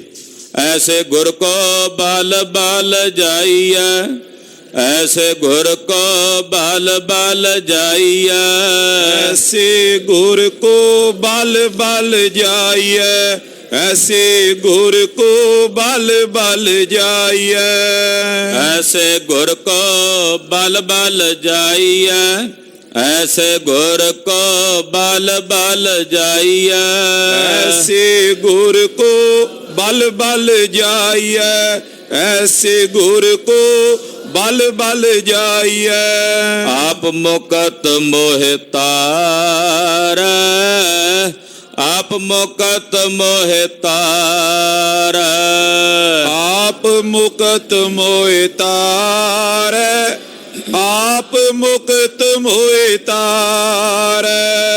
ਸਤਿਗੁਰ ਬੰਦੀ ਛੋੜ ਹੈ, ਸਤਿਗੁਰ ਬੰਦੀ ਛੋੜ ਹੈ, ਸਤਿਗੁਰ ਬੰਦੀ ਛੋੜਿਐ, ਸਤਿਗੁਰ ਬੰਦੀ ਛੋੜਿਐ, ਸਤਿਗੁਰ ਬੰਦੀ ਛੋੜ ਹੈ, ਸਤਿਗੁਰ ਬੰਦੀ ਛੋੜ ਹੈ, ਸਤਿਗੁਰ ਬੰਦੀ ਛੋੜਿਐ, ਸਤਿਗੁਰ ਬੰਦੀ ਛੋੜਿਐ। ਜੀਵਨ ਮੁਕਤ ਕਰੈ ਓਡੀਣਾ, ਜੀਵਨ ਮੁਕਤ ਕਰੈ ਓਡੀਣਾ, ਜੀਵਨ ਮੁਕਤ ਕਰੈ ਓਡੀਣਾ, ਜੀਵਨ ਮੁਕਤ ਕਰੇ ਓਡੀਣਾ, ਜੀਵਨ ਮੁਕਤ ਕਰੈ ਓਡੀਣਾ, ਜੀਵਨ ਮੁਕਤ ਕਰੈ ਓਡੀਣਾ, ਜੀਵਨ ਮੁਕਤ ਕਰੇ ਓਡੀਣਾ, ਜੀਵਨ ਮੁਕਤ ਕਰੇ ਓਡੀਣਾ। ਗਈ ਬਹਾੜ ਬੰਦੀ ਛੋੜ, ਗਈ ਬਹਾੜ ਬੰਦੀ ਛੋੜ, ਗਈ ਬੌੜ ਬੰਦੀ ਛੋੜ, ਗਈ ਬੌੜ ਬੰਦੀ ਛੋੜ। ਨਿਰੰਕਾਰ ਦੁਖਦਾਰੀ, ਨਿਰੰਕਾਰ ਦੁਖਦਾਰੀ, ਨਿਰੰਕਾਰ ਦੁਖਦਾਰੀ, ਨਿਰੰਕਾਰ ਦੁਖਦਾਰੀ। ਸਹਿਬ ਬੰਦੀ ਛੋੜ ਨੇ ਬੰਧਨ ਮੁਕਤ ਕਰਦੇ ਆ, ਦੇਰੀ ਨਹੀਂ ਲਾਉਂਦੇ। ਜੀਵਨ ਮੁਕਤ ਕਰੈ ਓਡੀਣਾ, ਦੇਰੀ ਨਹੀਂ ਲਾਉਂਦੇ, ਜੀਵਨ ਮੁਕਤੀ ਦਾ ਦਾਨ ਬਖਸ਼ ਦਿੰਦੇ ਹਨ। ਬੰਦੀ ਛੋੜ ਦਿਵਸ ਦੀਆਂ ਦੀਵਾਲੀ ਦੇ ਜੋੜ ਮੇਲੇ ਦੀਆਂ ਸਮੁੱਚੀਆਂ ਗੁਰੂ ਕੀਆਂ ਸਾਜੀਆਂ ਨਵਾਜੀਆਂ ਸੰਗਤਾਂ ਨੂੰ ਲੱਖ ਲੱਖ ਵਧਾਈਆਂ ਹੋਵਣ। ਅੱਜ ਦੇ ਦਿਨ ਹੀ ਭਗਵਾਨ ਰਾਮਚੰਦਰ ਜੀ ਲੰਕਾ ਫਤਿਹ ਕਰਕੇ ਅਯੁੱਧਿਆ ਵਾਪਸ ਆਏ ਸਨ। ਕਲਗੀਧਰ ਜੀ ਨੇ ਰਾਮਾਵਤਾਰ ਦੀ ਬਾਣੀ ਵਿੱਚ 10ਵੇਂ ਪਾਤਸ਼ਾਹ ਨੇ ਬਚਨ ਲਿਖੇ ਨੇ, ਸਿਆ ਸਮੇਤ ਆਏ ਮੰਗਲ ਸੁਚਾਰ ਗਾਏ, ਸਿਆ ਸਮੇਤ ਆਏ ਮੰਗਲ ਸੁਚਾਰ ਗਾਏ। ਜਦੋਂ ਸ਼੍ਰੀ ਰਾਮਚੰਦਰ ਜੀ ਸੀਤਾ ਸਮੇਤ ਅਯੁੱਧਿਆ ਪਰਤੇ तो मंगलाचार गाए गए। इस करके भी दिवाली का मेला हिंदुस्तान की धरती ते मनाया जाता है। खालसा बंदी छोड़ दिवस के रूप में इस दिन नूं मनाउंदा है। वधाइयां हन सारियां नूं। जगत गुरु गुरु नानक साहब जी का पवित्र इतिहास आप जी सरवण कर रहे हो। मुल्लां दे कोल मौलवी दे कोल महाराज जी नूं पढ़ने पाया कि फारसी दे अखर पढ़ जाण।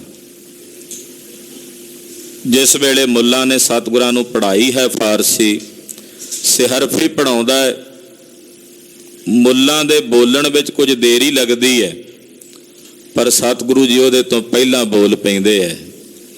मौलवी हैरान सी कि मेरे कोलों पढ़ रहे ने जां पहलां किते पढ़ के आए होए ने। पलां दे विच ही सारी फारसी दे अखर पढ़ के जिहड़े 15-15 सालां दे जवाक पिछले 7-7 सालों तो पढ़दियां नहीं सी सिख सके, इक्को दिन च सतगुरु जी ने वो सारी पढ़ाई सुना दी है। वापस आ गए ने। तलवंडी नगर विच बड़ियां सिफतां हो रही ने, पटवारी दा पुत्र तां कोई अवतारी पुरुष है। जिवें जिवें सतगुरां दी शोभा होण लगी, गुरुदेव ने कला वरताई, अपना सुभाव भोला बना लिया कि लोकां कोलों अपनी वडियाई नूं छुपाउणा चाहिया। पर खालसा जी रतन लुकाया लुकै नाही, जे को रखै लुकाई। ये रतन जो मेरे साहब दे अंदर सी, लुकना नहीं सी, प्रगट होना सी।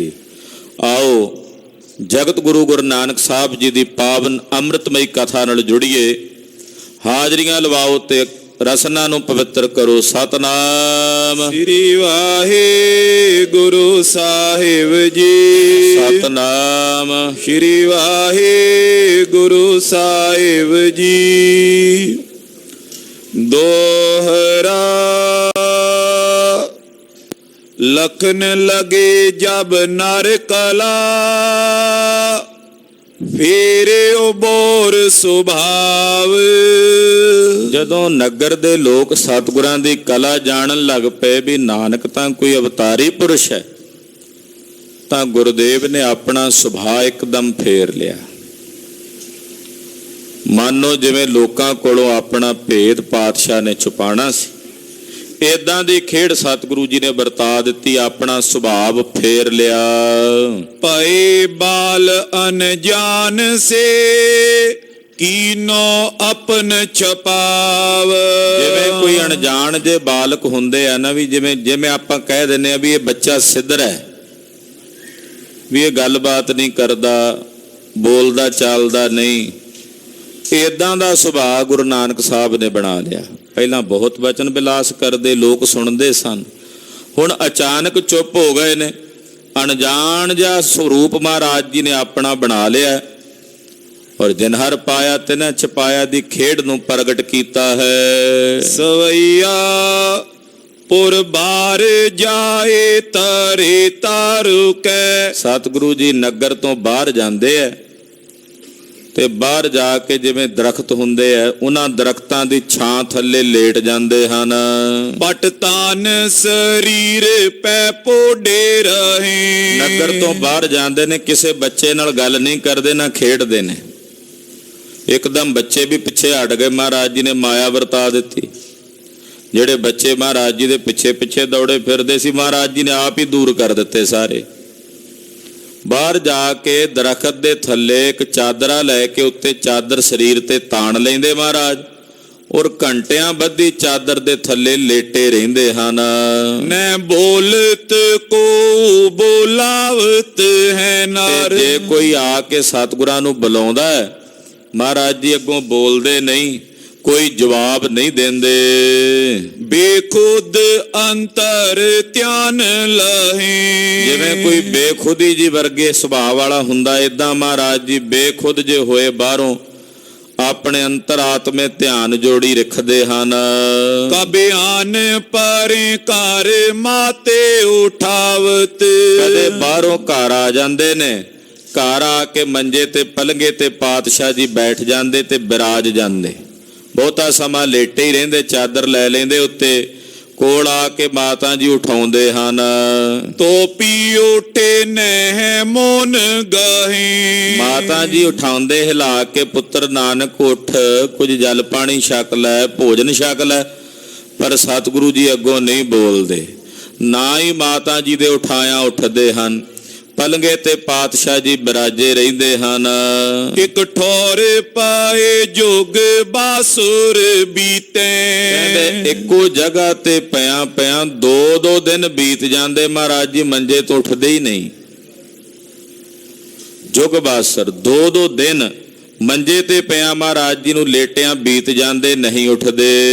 ਹੀਰ ਕੈ ਮਾਨਵ ਐਸੇ ਕਹੇ। ਲੋਕ ਆਲੇ ਦੁਆਲੇ ਦੇ ਵੇਖ ਕੇ ਨਾ ਗੁਰੂ ਨਾਨਕ ਸਾਹਿਬ ਦੀ ਐਸੀ ਦਸ਼ਾ, ਉਹ ਕਹਿੰਦੇ ਹਨ, ਥੋਮਤੀਵਾਨ ਵਡੋ ਸੁਰ ਗਿਆਨ। ਕਹਿੰਦੇ ਬੜਾ ਸਿਆਣਾ ਹੁੰਦਾ ਸੀ ਇਹ ਬੱਚਾ, ਤਾਂ ਬੜਾ ਸੁਰ ਗਿਆਨੀ ਸੀ, ਬੜੇ ਪਿਆਰੇ ਪਿਆਰੇ ਬੋਲ ਬੋਲਦਾ ਸੀ। ਪਇਓ ਅਨਜਾਨ ਸਾ ਕੌਣ ਹੈ ਹੇਤੂ। ਉਹਨੇ ਬਿਲਕੁਲ ਹੀ ਅਣਜਾਣ ਜਿਹਾ ਹੋ ਗਿਆ, ਗੱਲ ਹੀ ਨਹੀਂ ਕਰਦਾ ਕਿਸੇ ਨਾਲ। ਪਤਾ ਨਹੀਂ ਕੀ ਹੋਇਆ, ਖਬਰੇ ਕੀ ਹੋ ਗਿਆ। ਹੁਣ ਲੋਕ ਸਾਰੇ ਭਾਂਤ ਭਾਂਤ ਦੀਆਂ ਗੱਲਾਂ ਕਰਦੇ ਆ। ਕਹਿੰਦੇ ਖਬਰੇ ਨੂੰ ਕੀ ਹੋ ਗਿਆ, ਕਿਸੇ ਨਾਲ ਗੱਲ ਹੀ ਨਹੀਂ ਕਰਦਾ। ਪਹਿਲਾਂ ਤਾਂ ਬੜੀਆਂ ਬਾਤਾਂ ਕਰਦਾ ਸੀ, ਬੜਾ ਸੁਰਗਿਆਨੀ ਸੀ, ਹੁਣ ਪਤਾ ਨਹੀਂ ਕੀ ਹੋ ਗਿਆ, ਬਿਲਕੁਲ ਹੀ ਅਣਜਾਣ ਜਿਹਾ ਹੋ ਗਿਆ। ਬੇਖੁਦ ਚੇਤੇ ਉਦਾਸ ਰਹੇ। ਬੇਖੁਦੀ ਵਿੱਚ ਰਹਿੰਦਾ ਤੇ ਇਹਦਾ ਚਿੱਤ ਵੀ ਉਦਾਸ ਜਿਹਾ ਜਾਪਦਾ ਹੈ। ਚਿਹਰੇ ਦੇ ਉੱਤੇ ਵੀ ਕਿਸੇ ਪ੍ਰਕਾਰ ਦਾ ਖੇੜਾ ਨਹੀਂ ਹੈ। ਕਛ ਹੋਤ ਪਾਇਓ ਪਰ ਛਾਵਾਂ ਪਰੇ ਤੂ। ਲੋਕ ਗੱਲਾਂ ਕਰਦੇ, ਕਹਿੰਦੇ ਬੱਚਾ ਹੈ, ਜਾਪਦਾ ਕਿਸੇ ਭੂਤ ਪ੍ਰੇਤ ਦਾ ਪਰਛਾਵਾਂ ਪੈ ਗਿਆ ਹੋਏ ਇਹਦੇ ਤੇ। ਮਹਾਰਾਜ ਜੀ ਦੇ ਬਚਨ, ਕੋਈ ਆਖੈ ਭੂਤ ਨਾ ਕੋ ਕਹੈ ਬੇਤਾਲਾ। ਬੜੀਆਂ ਬੜੀਆਂ ਗੱਲਾਂ ਕਰਦੇ ਲੋਕ, ਕਹਿੰਦੇ ਜਾਪਦਾ ਹੈ ਇਹਦੇ ਤੇ ਕਿਸੇ ਭੂਤ ਜਾਂ ਪ੍ਰੇਤ ਦਾ ਬੱਚਿਆਂ ਤੇ ਪੈ ਜਾਂਦੇ ਹੁੰਦੇ ਆ ਪਰਛਾਵੇਂ, ਇਹਦੇ ਤੇ ਵੀ ਜਾਪਦਾ ਕੋਈ ਪਰਛਾਵਾਂ ਪੈ ਗਿਆ ਹੈ। ਉਨਮਤ ਦਸ਼ਾ ਦੇਸੇ ਆਵਤ। ਇਹਦੀ ਦਸ਼ਾ ਬੜੀ ਉਨਮਤ ਜੀ ਹੈ, ਯਾਨੀ ਕਿ ਬੜੀ ਉਨਮਤ ਦਾ ਮਤਲਬ ਹੁੰਦਾ ਵੀ ਕਿਸੇ ਨਾਲ ਗੱਲਬਾਤ ਹੀ ਨਹੀਂ ਕਰਦਾ, ਬੜੀ ਉਨਮਤ ਜੀ ਇਸ ਦੀ ਦਸ਼ਾ ਹੈ। ਸੁਧ ਨਾ ਦੇਹ ਕੀ ਬਾਹਨ ਕੇਤੂ। ਔਰ ਕਹਿੰਦੇ ਇਹਨੂੰ ਕਿਸੇ ਦੇ ਨਾਲ ਕੋਈ ਸੁੱਧ ਨਹੀਂ, ਨਾ ਬਾਹਰ ਦਾ ਕੁਝ ਪਤਾ ਹੈ, ਨਾ ਅੰਦਰ ਘਰ ਵਿੱਚ ਕੀ ਹੋ ਰਿਹਾ ਉਹਦਾ ਕੁਝ ਪਤਾ ਹੈ। ਬੈਨ ਪਨੇ ਨਹਿ ਨੈਨੇ ਉਘਾਰਤ। ਨਾ ਇਹ ਬਚਨ ਕਰਦਾ, ਨਾ ਅੱਖਾਂ ਖੋਲਦਾ। ਜੇ ਕੋਲ ਆ ਕੇ ਆਵਾਜ਼ਾਂ ਵੀ ਮਾਰੋ ਤਾਂ ਵੀ ਨਾਨਕ ਅੱਖਾਂ ਨਹੀਂ ਖੋਲਦਾ, ਨਾ ਬੋਲਦਾ ਨਾ ਹੀ ਅੱਖਾਂ ਖੋਲਦਾ। ਹੀਰ ਕਾਹੇ ਜੋ ਜਾਨ ਨਾ ਪੇਤੂ। ਉਹ ਵੇਖ ਕੇ ਨਾ ਸਤਿਗੁਰਾਂ ਨੂੰ ਏਦਾਂ ਗੱਲਾਂ ਕਰਦੇ ਜਿਹੜੇ ਭੇਤ ਨਹੀਂ ਸਮਝਦੇ ਸਤਿਗੁਰਾਂ ਦਾ। ਗੁਰੂ ਸਾਹਿਬ ਦੀ ਰਮਜ ਨੂੰ ਜਿਹੜੇ ਨਹੀਂ ਜਾਣਦੇ ਕਿ ਮੇਰੇ ਪਾਤਸ਼ਾਹ ਕਿਹੜੀ ਰਮਜ ਵਿੱਚ ਵਰਤਦੇ ਨੇ, ਪਾਤਸ਼ਾਹ ਕਿਹੜੇ ਰਹੱਸ ਵਿੱਚ ਖੁੱਬੇ ਹੋਏ ਨੇ, ਉਹ ਨਹੀਂ ਜਾਣਦੇ ਲੋਕ, ਉਹ ਏਦਾਂ ਗੱਲਾਂ ਕਰਦੇ ਹਨ। ਕਾਲੂ ਕੋ ਚਿੰਤ ਬਾਦੀ ਸੁਤ ਦੇਖ। ਆਪਣੇ ਪੁੱਤਰ ਨੂੰ ਵੇਖ ਕੇ ਪਿਤਾ ਜੀ ਨੂੰ ਵੀ ਚਿੰਤਾ ਹੋਈ।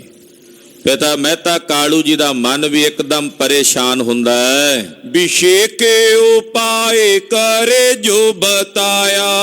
ਲੋਕ ਉਪਾਅ ਦੱਸਦੇ, ਕੋਈ ਕੁਝ ਦੱਸਦਾ, ਕੋਈ ਕੁਝ ਦੱਸਦਾ, ਪਿਤਾ ਜੀ ਉਹੀ ਉਪਾਅ ਕਰਦੇ। ਜਿਵੇਂ ਜਿਵੇਂ ਕੋਈ ਦੱਸਦਾ ਨਾ, ਪਿਤਾ ਜੀ ਉਦਾਂ ਦੇ ਉਪਾਅ ਕਰ ਲੈਂਦੇ ਹਨ। ਫਿਰ ਮੁਲਾਨੇ ਕੇ ਪਾਸ ਗਇਓ। ਫਿਰ ਮੁਲਾਣੇ ਦੇ ਕੋਲ ਗਏ ਪਿਤਾ ਜੀ। ਜਦੋਂ ਕਈ ਉਪਾਅ ਕਰ ਹਾਰੇ ਨਾ, ਫਿਰ ਉਹ ਮੌਲਵੀ ਜਿਹਦੇ ਕੋਲ ਪੜਨ ਪਾਇਆ ਸੀ, ਕਿਉਂਕਿ ਉੱਥੋਂ ਜਿਸ ਦਿਨ ਤੋਂ ਆਏ ਨੇ ਅਗਲੇ ਦਿਨ ਤੋਂ ਹੀ ਮਹਾਰਾਜ ਜੀ ਦੀ ਹਾਲਤ ਹੋਈ ਸੀ। ਤੋ ਪਿਤਾ ਜੀ ਦੇ ਮਨ 'ਚ ਵਹਿਮ ਤਾਂ ਉਸੇ ਦਿਨ ਤੋਂ ਹੀ ਸੀ। ਤੋ ਪਿਤਾ ਜੀ ਚੱਲ ਕੇ ਮੌਲਵੀ ਦੇ ਕੋਲ ਆਏ। ਸਭ ਨਾਨਕ ਕੋ ਬੇਰੇ ਤਾਤ ਸੁਨਾਇਓ। ਮੌਲਵੀ ਨੂੰ ਆ ਕੇ ਪਿਤਾ ਜੀ ਨੇ ਗੁਰੂ ਨਾਨਕ ਸਾਹਿਬ ਦੀ ਸਾਰੀ ਵਿਥਿਆ ਦੱਸੀ, ਉਹਨਾਂ ਦੀ ਹਾਲਤ ਦੱਸੀ। ਹੋਸ਼ ਪਾਈ ਪਰਮੋਸ਼ ਸਬੈ। ਕਹਿਣ ਲੱਗੇ ਮੌਲਵੀ ਜੀ, ਮੇਰੇ ਪੁੱਤਰ ਨਾਨਕ ਦੀ ਹੋਸ਼ ਫਰਮੋਸ਼ ਹੋ ਗਈ ਹੈ। ਹੋਸ਼ਵੰਦ ਸੀ, ਹੁਣ ਏਦਾਂ ਹੋ ਗਿਆ ਵੀ ਜਿਵੇਂ ਕੋਈ ਫਰਮੋਸ਼ ਹੋ ਗਿਆ ਹੋਵੇ, ਕੁਝ ਵੀ ਨਹੀਂ ਉਹਨੂੰ ਪਤਾ, ਲੇਟਿਆ ਰਹਿੰਦਾ, ਅੱਖਾਂ ਨਹੀਂ ਖੋਲਦਾ। ਤੈਂ ਕੋ ਬਿਦ ਪਾਰਸੀ ਤੋਏ ਪੜਾਇਆ। ਉਹਦੇ ਹਾਲਤ ਉਹਦੀ ਉਦੋਂ ਦੀ ਹੋਈ ਆ ਜਿਸ ਦਿਨ ਤੇਰੇ ਕੋਲ ਫਾਰਸੀ ਪੜ੍ਹ ਕੇ ਗਿਆ। ਦੱਸੋ ਮੌਲਵੀਆ, ਤੂੰ ਮੇਰੇ ਪੁੱਤ ਨੂੰ ਕਿਹੜੀ ਫਾਰਸੀ ਪੜ੍ਹਾ ਦਿੱਤੀ ਆ? ਉਦੋਂ ਦੀ ਉਹ ਗੱਲ ਹੀ ਨਹੀਂ ਪਿਆ ਕਰਦਾ, ਬੋਲਦਾ ਹੀ ਨਹੀਂ ਪਿਆ। ਤੂੰ ਕੀ ਪੜ੍ਹਾ ਦਿੱਤਾ ਮੇਰੇ ਪੁੱਤ ਨੂੰ? ਕਿਹੜੀ ਫਾਰਸੀ ਮੌਲਵੀਆ ਤੂੰ ਪੜ੍ਹਾ ਦਿੱਤੀ ਹੈ? ਜਿਸ ਦਿਨ ਦਾ ਤੇਰੇ ਕੋਲੋਂ ਪੜ੍ਹ ਕੇ ਗਿਆ ਉਸ ਦਿਨ ਤੋਂ ਬਾਅਦ ਉਹ ਕੁਝ ਨਹੀਂ ਪਿਆ ਬੋਲਦਾ। ਆਪ ਚਲੋ ਸੁਧ ਲੀਜੀਏ ਹੇਰ ਕੈ। ਚੱਲ ਮੌਲਵੀ ਮੇਰੇ ਨਾਲ ਚੱਲ, ਤੇ ਚੱਲ ਕੇ ਮੇਰੇ ਪੁੱਤਰ ਦੀ ਸੁਧ ਲੈ, ਵੇਖ ਚੱਲ ਕੇ ਉਹਦੀ ਕੀ ਹਾਲਤ ਹੈ, ਕਿਉਂ ਹੋਈ ਹੈ ਐਸੀ ਹਾਲਤ। ਤੂੰ ਕੁਝ ਆਖਿਆ ਸੀ ਉਹਨਾਂ ਨੂੰ? ਉਹਨਾਂ ਨੇ ਤੇਰੇ ਨਾਲ ਕੀ ਗੱਲਾਂ ਕੀਤੀਆਂ ਸਨ? ਕਿਉਂਕਿ ਤੇਰੇ ਕੋਲ ਹੀ ਇੱਥੇ ਜੋ ਗੱਲ ਕਰਕੇ ਗਏ ਨੇ ਗਏ ਘਰ, ਮੁੜ ਕੇ ਉਹਨਾਂ ਨੇ ਕੋਈ ਗੱਲ ਨਹੀਂ ਕੀਤੀ। ਕਈ ਦਿਨ ਬੀਤ ਗਏ ਹਨ। ਭੇਵ ਲੱਖੋ ਕੇ ਪਰਿਤੈ ਛਾਇਆ। ਮੌਲਵੀ ਜੀ ਤੁਸੀਂ ਚੱਲ ਕੇ ਵੇਖੋ, ਤੁਸੀਂ ਭੇਤ ਜਾਣਦੇ ਹੋ। ਲੋਕ ਗੱਲਾਂ ਕਰਦੇ ਆ ਵੀ ਨਾਨਕ ਤੇ ਕੋਈ ਪਰਛਾਵਾਂ ਪੈ ਗਿਆ, ਤੇ ਮੌਲਵੀ ਜੀ ਤੁਸੀਂ ਤਾਂ ਜਾਣਦੇ ਹੋ ਇਹਨਾਂ ਸਾਰੀਆਂ ਗੱਲਾਂ ਨੂੰ। ਵੇਖੋ ਚੱਲ ਕੇ, ਕੀ ਨਾਨਕ ਤੇ ਸੱਚਮੁੱਚ ਹੀ ਕਿਸੇ ਚੀਜ਼ ਦਾ ਪਰਛਾਵਾਂ? ਕੀ ਸੱਚਮੁੱਚ ਹੀ ਕੋਈ ਪਰਛਾਵਾਂ ਪੈ ਗਿਆ?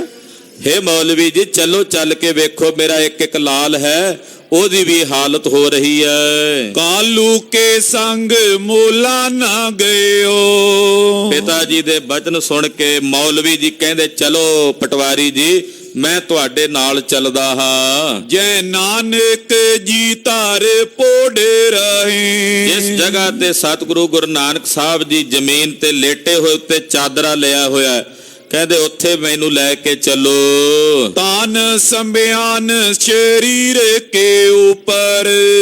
ਪਟਵਾਰੀ ਨੇ ਯਾਨੀ ਕਿ ਪਿਤਾ ਜੀ ਨੇ ਮੌਲਵੀ ਨੂੰ ਨਾਲ ਲਿਆ ਤੇ ਉੱਥੇ ਆਏ ਜਿੱਥੇ ਸਤਿਗੁਰੂ ਸੱਚੇ ਪਾਤਸ਼ਾਹ ਨੇ ਸਰੀਰ ਤੇ ਚਾਦਰਾ ਲਿਆ ਹੋਇਆ, ਚਿਹਰਾ ਵੀ ਕੱਜਿਆ ਹੋਇਆ, ਤੇ ਪਾਤਸ਼ਾਹ ਲੇਟੇ ਹੋਏ ਹਨ। ਬੇਗਮ ਹੀ ਅਵਨੀ ਪੈ ਆਹੇ। ਬੇਗਮ ਹੋ ਕੇ, ਕੋਈ ਗਮ ਨਹੀਂ ਹੈ, ਜ਼ਮੀਨ ਦੇ ਉੱਤੇ ਪੁੰਜਿਆ ਹੀ ਮਹਾਰਾਜ ਜੀ ਚਾਦਰਾ ਲੈ ਕੇ ਜ਼ਮੀਨ ਤੇ ਹੀ ਪੁੰਜਿਆ ਹੀ ਬੇਖੌਫ ਬੇਗਮ ਹੋ ਕੇ ਲੇਟੇ ਪਏ ਹਨ। ਮਾਨਵੇ ਆਨ ਪਾਏ ਇਕੱਠੇ। ਬਹੁਤ ਸਾਰੇ ਬੰਦੇ ਇਕੱਠੇ ਹੋ ਕੇ ਆ ਗਏ ਵੀ ਮੌਲਵੀ ਆ ਰਿਹਾ, ਸ਼ਾਇਦ ਇਹ ਕੋਈ ਝਾੜਾ ਫੂਕ ਕਰੇ। ਹੱਥ 'ਚ ਉਹਨੇ ਮੋਰ ਦੇ ਖੰਭਾਂ ਦਾ ਮੁੱਠਾ ਫੜਿਆ ਹੋਇਆ ਸੀ ਮੌਲਵੀ ਨੇ। ਲੋਕ ਜਿਵੇਂ ਹੁੰਦੇ ਆ ਇਕੱਠੇ ਹੋ ਜਾਂਦੇ ਆ ਪਿੰਡਾਂ 'ਚ, ਉਹ ਬਹੁਤ ਸਾਰੇ ਲੋਕ ਇਕੱਠੇ ਹੋ ਕੇ ਨਾਲ ਆ ਗਏ। ਬਹੁ ਬੈਨ ਸੁਨੇ ਛੋਤੇ ਐਸੇ ਚਾਹੇ। ਕਈ ਗੱਲਾਂ ਸੁਣਨਾ ਚਾਹੁੰਦੇ ਜਿਨ੍ਹਾਂ ਨੇ ਕਈ ਦਿਨਾਂ ਤੋਂ ਸੁਣਿਆ ਨਹੀਂ ਸੀ ਗੁਰੂ ਸਾਹਿਬ ਦੇ ਮੁਖੋਂ ਕੋਈ ਬਚਨ। ਉਹ ਇਸ ਕਰਕੇ ਆਏ ਕਿ ਸ਼ਾਇਦ ਅੱਜ ਸਤਿਗੁਰੂ ਜੀ ਬੋਲਣ ਤੇ ਉਹਨਾਂ ਦੇ ਬੋਲੇ ਹੋਏ ਬੋਲਾਂ ਨੂੰ ਅਸੀਂ ਸੁਣੀਏ, ਇਸ ਕਰਕੇ ਵੀ ਕਈ ਆਏ ਹਨ। ਹੇਰੇ ਹੈਰਾਨ ਸਮਾਨ ਤਬੇ। ਕਹਿੰਦੇ ਵੇਖ ਕੇ ਸਾਰੇ ਹੈਰਾਨ ਵੀ ਹੋ ਰਹੇ ਹਨ। ਮਨ ਹੋਏ ਹੈਰਾਨ ਸੋ ਵਾਕ ਕਹੇ। ਕਹਿੰਦੇ ਹੈਰਾਨ ਹੋ ਰਹੇ ਨੇ ਕਿ ਵੇਖਾਂਗੇ ਕੀ ਵਾਕ ਕਹਿੰਦੇ ਨੇ ਸਤਿਗੁਰੂ ਜੀ, ਕੀ ਬੋਲਦੇ ਨੇ। ਕਬਿਤ ਜਾਏ ਕੇ ਮੌਲਾਨੇ ਨੇ ਦੁਆਏ ਕਰੀ ਬੈਸ ਟਿਗ। ਮੁੱਲਾ ਕੋਲ ਗਿਆ ਮੌਲਵੀ, ਪਹਿਲਾਂ ਜਾ ਕੇ ਸਤਿਗੁਰਾਂ ਦੇ ਕੋਲ ਗੋਡਿਆਂ ਭਰਨਿਆ ਹੋ ਕੇ ਬੈਠਾ, ਹੱਥ ਦੋਵੇਂ ਉਤਾਂਹ ਨੂੰ ਕੀਤੇ।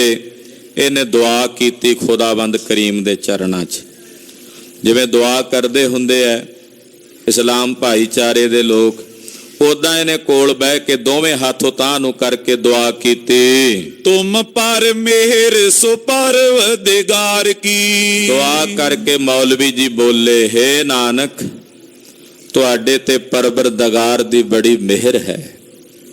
ਮੌਲਵੀ ਬੋਲਿਆ ਕਿਉਂਕਿ ਉਹ ਤਾਂ ਜਾਣਦਾ ਸੀ ਕਿ ਸਤਿਗੁਰੂ ਜੀ ਜਿਸ ਦਿਨ ਪੜ੍ਹਨ ਆਏ ਸਾਨੇ ਦੇ ਪਾਸ, ਉਸੇ ਦਿਨ ਹੀ ਸਮਝ ਗਿਆ ਸੀ ਕਿ ਕੋਈ ਸਧਾਰਨ ਪੁਰਸ਼ ਨਹੀਂ ਹਨ, ਇਹ ਕੋਈ ਔਲੀਆ ਹਨ, ਕੋਈ ਪੈਗੰਬਰ ਹਨ। ਕੋਲ ਬੈਠਾ ਬੋਲਿਆ ਮੌਲਵੀ, ਕਹਿੰਦਾ ਹੇ ਨਾਨਕ, ਤੁਹਾਡੇ ਤੇ ਪਰਵਰਦਗਾਰ ਦੀ ਬੜੀ ਮਿਹਰ ਹੈ। ਬੈਸ ਲਗੂ ਮਾਏ ਭਾਈ ਸੇ ਮੁਖੀ ਵਿਸ਼ੇਕ। ਛੋਟੀ ਉਮਰ ਹੈ ਪਰ ਤੁਹਾਡੀ ਵਿਸ਼ਾਲ ਬੁੱਧੀ ਹੈ। ਛੋਟੀ ਉਮਰ ਵਿੱਚ ਹੀ ਬੜੀ ਵਿਸ਼ਾਲ ਬੁੱਧੀ ਦੇ ਤੁਸੀਂ ਮਾਲਕ ਹੋ। ਤਵ ਗੇਰਾ ਮੁਖ ਮਾਧੁਰੀ ਸਬਨ ਹਿਤਕਾਰ ਕੀ। ਤੁਹਾਡੇ ਮੁਖੋਂ ਕਹੀ ਹੋਈ ਮਿੱਠੀ ਮਿੱਠੀ ਬਾਣੀ ਸਾਰਿਆਂ ਦੇ ਹਿੱਤ ਕਰਦੀ ਹੈ, ਸਾਰਿਆਂ ਦਾ ਭਲਾ ਕਰਦੀ ਹੈ। ਸ਼ੁਭ ਹੈ ਸੁਭਾਉ ਪਰਿਉ ਪਾਉ ਸੋ ਸਬਨ ਸੰਗ। ਤੁਹਾਡਾ ਸੁਭਾਅ ਬੜਾ ਸ਼ੁਭ ਹੈ, ਤੁਹਾਡਾ ਵੱਡਾ ਭਾਰੀ ਪ੍ਰਭਾਵ ਸਾਰਿਆਂ ਦੇ ਉੱਤੇ ਪਿਆ ਹੋਇਆ ਹੈ। ਬਦੈ ਗੋ ਪ੍ਰਭਾਉ ਰੀਤ ਜਸ ਵਿਸਤਾਰ ਕੀ। ਜਦੋਂ ਤੁਸੀਂ ਬੋਲਦੇ ਹੋ ਜਾਂ ਹੁਣ ਬੋਲੋਗੇ ਤੇ ਤੁਹਾਡੇ ਜਸ ਦਾ ਵਿਸਥਾਰ ਹੋਵੇਗਾ। ਆਨਨ ਤੇ ਤੂਸ਼ਨ ਕੋ ਕਾਰਨ ਹੈ ਕੌਣ ਪਨੋ। ਇਹ ਨਾਨਕ ਜੀ, ਮੈਨੂੰ ਇੰਨਾ ਤਾਂ ਹੀ ਦੱਸੋ, ਤੁਸੀਂ ਚੁੱਪ ਕਿਉਂ ਹੋ ਗਏ ਹੋ? ਤੁਸੀਂ ਕੋਈ ਗੱਲ ਕਿਉਂ ਨਹੀਂ ਕਰਦੇ? ਬੋਲਦੇ ਕਿਉਂ ਨਹੀਂ? ਕਿਉਂਕਿ ਜਦੋਂ ਬੋਲਦੇ ਹੋ ਤੁਸੀਂ ਤੇ ਤੁਹਾਡਾ ਜਸ ਦਾ ਵਿਸਥਾਰ ਹੁੰਦਾ ਹੈ। ਤੁਸੀਂ ਕਿਉਂ ਨਹੀਂ ਪਏ ਬੋਲਦੇ? ਕੀ ਕਾਰਨ ਹੈ ਕਿ ਤੁਸੀਂ ਕਈ ਦਿਨਾਂ ਤੋਂ ਚੁੱਪ ਹੋ ਗਏ ਹੋ? ਹੀਰ ਤੁਮੈ ਤਾਤ ਸੁਧ ਤਜੀ ਘਰ ਬਾਰ ਕੇ। ਮੈਂ ਵੇਖ ਰਿਹਾ ਤੁਹਾਡੇ ਇਸ ਹਾਲਾਤ ਨੂੰ ਵੇਖ ਕੇ ਤੁਹਾਡੇ ਪਿਤਾ ਨੇ ਵੀ ਘਰ-ਬਾਰ ਦੀ ਸੁਧ ਛੱਡ ਦਿੱਤੀ ਹੈ। ਉਹਨਾਂ ਦੇ ਮਨ 'ਚ ਵੀ ਤੁਹਾਡੀ ਚਿੰਤਾ ਹੈ, ਤੁਹਾਡਾ ਫਿਕਰ ਹੈ। ਦੋਹਰਾ ਮਸ਼ਟ ਕਰੀ ਨਾਨਕ ਤਬੇ ਦਇਓ ਨਾ ਉੱਤਰ ਕੋਏ। ਜਦੋਂ ਮੌਲਵੀ ਨੇ ਇਦਾਂ ਕਿਹਾ ਤੇ ਸਤਿਗੁਰੂ ਜੀ ਅੱਗੋਂ ਬਿਲਕੁਲ ਚੁੱਪ, ਚਾਦਰਾ ਮੂੰਹ ਤੇ ਹੀ ਲਿਆ ਹੋਇਆ। ਪਾਤਸ਼ਾਹ ਕੁਝ ਨਹੀਂ ਬੋਲੇ, ਬਿਲਕੁਲ ਮਸ਼ਟ। ਮਸ਼ਟ ਦਾ ਮਤਲਬ ਹੁੰਦਾ ਚੁੱਪ ਹੋਣਾ, ਬਿਲਕੁਲ ਹੀ ਚੁੱਪ। ਮਹਾਰਾਜ ਜੀ ਨੇ ਮੌਲਵੀ ਦੀਆਂ ਗੱਲਾਂ ਸੁਣੀਆਂ, ਅਣਸੁਣੀਆਂ ਕਰ ਦਿੱਤੀਆਂ। ਕੋਈ ਜਵਾਬ ਸਤਿਗੁਰਾਂ ਨੇ ਨਹੀਂ ਦਿੱਤਾ। ਦੀਨ ਪਇਓ ਮੁੱਲਾ ਹਿਰਦੇ ਬੋਰੋ ਬਚਨ ਬਗੋਏ। ਮੁੱਲਾ ਦੀਨ ਹੋ ਕੇ ਫਿਰ ਕੋਲੋਂ ਬੋਲਿਆ, ਬੜਾ ਦੀਨ ਜਾ ਹੋਇਆ, ਕਹਿਣ ਲੱਗਾ ਸਵਈਆ ਆਏ ਖਰੇ ਨਰ ਪਾਸ ਜੀਤੇ ਤੁਵ ਬੈਨ ਸੋਨੇ ਮਨ ਚਾਹੇ। ਨਾਨਕ ਜੀ ਵੇਖੋ, ਆ ਤੁਹਾਡੇ ਆਲੇ ਦੁਆਲੇ ਕਿੰਨੇ ਲੋਕ ਆਏ ਹੋਏ ਇਕੱਠੇ ਹੋ ਕੇ। ਇਹ ਸਾਰੇ ਤੁਹਾਡੇ ਵਾਕ ਸੁਣਨਾ ਚਾਹੁੰਦੇ ਆ, ਇਹ ਸਾਰੇ ਸੁਣਨਾ ਚਾਹੁੰਦੇ ਆ ਜਦੋਂ ਤੁਸੀਂ ਬੋਲੋਗੇ। ਤੁਹਾਡਿਆਂ ਬੋਲਾਂ ਨੂੰ, ਤੁਹਾਡਿਆਂ ਵਾਕਾਂ ਨੂੰ, ਤੁਹਾਡੀ ਬਾਣੀ ਨੂੰ ਇਹ ਸਭ ਸੁਣਨਾ ਚਾਹੁੰਦੇ ਹਨ। ਆਨਨ ਤੇ ਨਹਿ ਬੋਲਤੇ ਹੋ ਬਚ ਹੋਵਤ ਰਾਂਝੇ ਦੇ ਸਭ ਹੀ। ਤੁਸੀਂ ਆਪਣੇ ਮੁਖੋਂ ਕੁਝ ਬੋਲ ਨਹੀਂ ਰਹੇ, ਇਸ ਕਰਕੇ ਸਭ ਦਾ ਮਨ ਰੰਜ ਹੋ ਰਿਹਾ ਹੈ, ਸਭ ਦਾ ਮਨ ਦੁਖੀ ਹੋ ਰਿਹਾ ਹੈ। ਮੋਹ ਕਾਏ ਤੁਮ ਬੋਲੋ ਥੋਰ ਸਾ ਮਾਨੀਆ ਰਾਨੀ ਸੋ ਕੈਸੇ ਕਾਈ। ਮੇਰੇ ਕਹਿਣ ਤੇ ਭਾਵੇਂ ਥੋੜਾ ਜਿਹਾ ਹੀ ਬੋਲੋ, ਬੋਲੋ ਤਾਂ ਸਹੀ ਨਾ, ਮੇਰੇ ਕਹਿਣ ਤੇ ਹੀ ਬੋਲੋ। ਤੁਸੀਂ ਕਿਉਂ ਮਨ 'ਚ ਇਸ ਤਰ੍ਹਾਂ ਹੈਰਾਨ ਹੋ ਰਹੇ ਹੋ ਤੇ ਹੈਰਾਨੀ ਵਿੱਚ ਨਹੀਂ ਪਏ ਬੋਲਦੇ? ਹੇਤ ਖੁਦਾਏ ਉਠੋ ਇੱਕ ਬਾਰ। ਇਹ ਨਾਨਕ, ਤੈਨੂੰ ਖੁਦਾ ਦਾ ਵਾਸਤਾ ਹੈ, ਇੱਕ ਵਾਰੀ ਤਾਂ ਉੱਠ ਕੇ ਬਹਿ। ਹੇ ਨਾਨਕ, ਤੈਨੂੰ ਖੁਦਾ ਦਾ ਵਾਸਤਾ ਹੈ, ਖੁਦਾ ਦੇ ਵਾਸਤੇ ਕਰਕੇ ਇੱਕ ਵਾਰੀ ਤਾਂ ਉੱਠ ਤੇ ਬੈਠ। ਉਚਾਰ ਕਰੋ ਔਰ ਜੈਸੇ ਆਹੀ। ਜੋ ਤੁਹਾਡੇ ਮਨ 'ਚ ਵਿਚਾਰ ਆ ਉਹ ਦੱਸੋ ਤਾਂ ਸਹੀ, ਕਹੋ ਤਾਂ ਸਹੀ। ਤੁਸੀਂ ਆਪਣੇ ਮਨ 'ਚ ਕੀ ਸਮਝੀ ਬੈਠੇ ਹੋ? ਜੋ ਬੋਲ ਨਹੀਂ ਰਹੇ ਉਚਾਰਨ ਕਰੋ। ਅੜਿਲ ਮੁੱਲਾ ਕੇ ਸੁਨ ਬੈਨ ਦੀਨ ਅਤ ਜੋ ਪਇਓ। ਮੁੱਲਾਂ ਦੇ ਕਹੇ ਹੋਏ ਬੋਲ ਮਹਾਰਾਜ ਜੀ ਨੇ ਸੁਣੇ, ਜੋ ਇਹਨੇ ਬੜੇ ਦੀਨ ਤੇ ਦੁਖੀ ਹੋ ਕੇ ਕਹੇ।